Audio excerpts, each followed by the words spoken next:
மகாபெரிவாச்சரணம். ஸ்ரீ லலிதா ரகசியசகஸ்ரநாமத்தில் வாக்தேவதைகள் அம்பிகையின் நாமாவை சொல்லும் பொழுது அவள் எப்படி இருக்கிறாள் என்றால் கொண்டாடத்தக்கவள் என்று மகனீயா என்று சொன்னார்கள். அடுத்தது அவளுடைய வடிவம் எப்படி இருக்கும்? ஏதோ அப்படியே அம்பிகை வடிவமாக இருக்கிறது.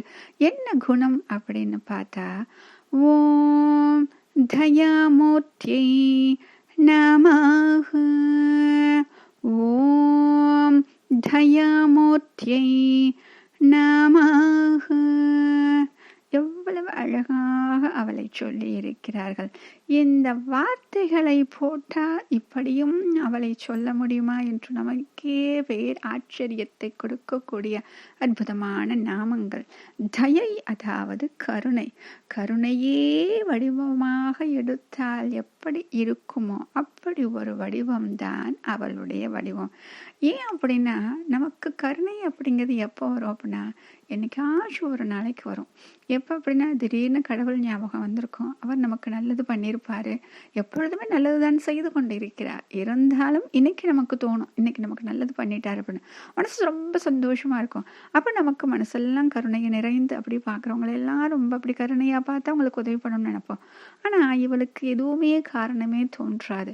ஏனென்றால் அனைத்து ஜீவன்களும் எதற்காக படைக்கப்பட்டது என்றால், பிறவிகளாக பிறந்து கொண்டே வந்து ஏதோ ஒரு பிறவியில் தன்னிடம் வந்து சேரப்போகின்றது அப்படின்னு நினைத்துத்தான் நமக்கு பிறவிகளை கொடுத்து கொண்டே இருக்கிறார். அப்போ அவள் ஏதாவது காரணத்தை பார்ப்பாள் அப்படின்னா, கண்டிப்பாக காரணத்தை பார்க்கவே மாட்டாள். அப்ப தயை செய்வதற்கு அவளுக்கு காரணம் அப்படிங்கிற ஒரு விஷயமே தேவை கிடையாது. ஏன் அப்படின்னா, ஏதாவது ஒரு எதிர்பார்ப்பு இருந்தால்தானே காரணத்தை தேடுவோம். ஏனென்றால் நம்முடைய கஷ்டங்களை போக்குபவள் அவள் மட்டும்தான்.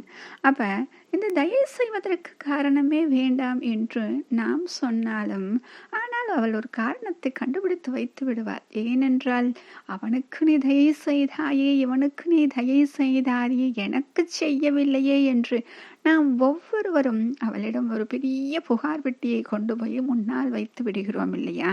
அப்போ அவள் காரணம் சொல்ல வேண்டும் என்றால், நாம் என்னென்ன விஷயங்களை சாதாரணமாக செய்தோமோ அதையே அவள் பெரிய விஷயமாக சொல்லுவார். என்னென்ன செய்தோம் என்றால், நம்முடைய குழந்தைக்கு அவளுடைய நாமத்தை வைத்து சதா சர்வ காலமும் அவளுடைய பெயரை சொன்னது போல நம்முடைய குழந்தையின் பெயரை சொல்லிக் கொண்டிருந்ததில் அவளுக்கு என்ன தோன்றுமாம்? ஆகா, என்னுடைய பக்தி சதா சர்வ காலமும் என்னையே அல்லவா நினைத்து கொண்டிருக்கிறாள் என்று. இது போதாதா அவளுக்கு கருணை செய்ய? சரி, ஒவ்வொரு நேரமாவது அவளுக்கு பூஜை செய்தாயா என்று கேட்டால் நமக்கு அதுக்கு என்னங்க பதில் சொல்லுவோம்? இன்னைக்கு எனக்கு நேரமே கிடைக்கல அப்படின்னு. அவள் என்ன செய்வாள் என்றால், இத்தனை வேலை பளுவிலும் அவள் எனக்கு ஒரு நொடி அந்த நைவேத்தியம் காண்பித்தாலே, சமைத்த உடனே எனக்கு கொண்டு வந்து நைவேத்தியம் செய்தாலே, அதை விட வேற என்ன பாக்கியம் எனக்கு வேண்டும் அப்படின்னு சொல்லிட்டு அது பெரிய விஷயமாக அவள் நினைத்து கொள்ளுவாளாம். ஆக நாம் செய்வது சாதாரணமாக செய்வது, ஆனால் அவள் அதை எடுத்துக்கொள்வது பெரிய விஷயமாக எடுத்துக்கொண்டு தன்னுடைய பக்தை இப்படி செய்து விட்டால், அப்படி செய்து விட்டால், எனக்காக இதை செய்தால் அதை செய்தால் என்று பெரிதாக அதை உருவகப்படுத்தி இவ்வளவு பெரிதாக மாற்றி விடுவாளாம். ஏனென்றால் அவள் எப்படிப்பட்டவள்? அவ்வியாஜ கருணாமூர்த்தி.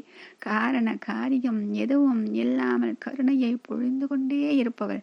சொல்வார்கள், மழை பொழியும் பொழுது நல்லவர்கள் கெட்டவர்கள், வேண்டும் வேண்டாதவர்கள், ஏழை பணக்காரன் என்று பார்த்து பெய்வது கிடையாது. எல்லோருக்கும் சமமாக பொழிந்து எல்லோரும் நன்றாக இருக்க வேண்டும் என்று ஒரு கருணையில் பொழிகிறது இல்லையா?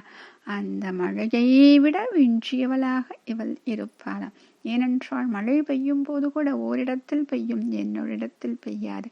ஆனால் இவளுடைய கருணை மட்டும் சதா சர்வ காலமும் அனைத்து ஜீவன்களையும் காத்து கொண்டே இருக்கும்.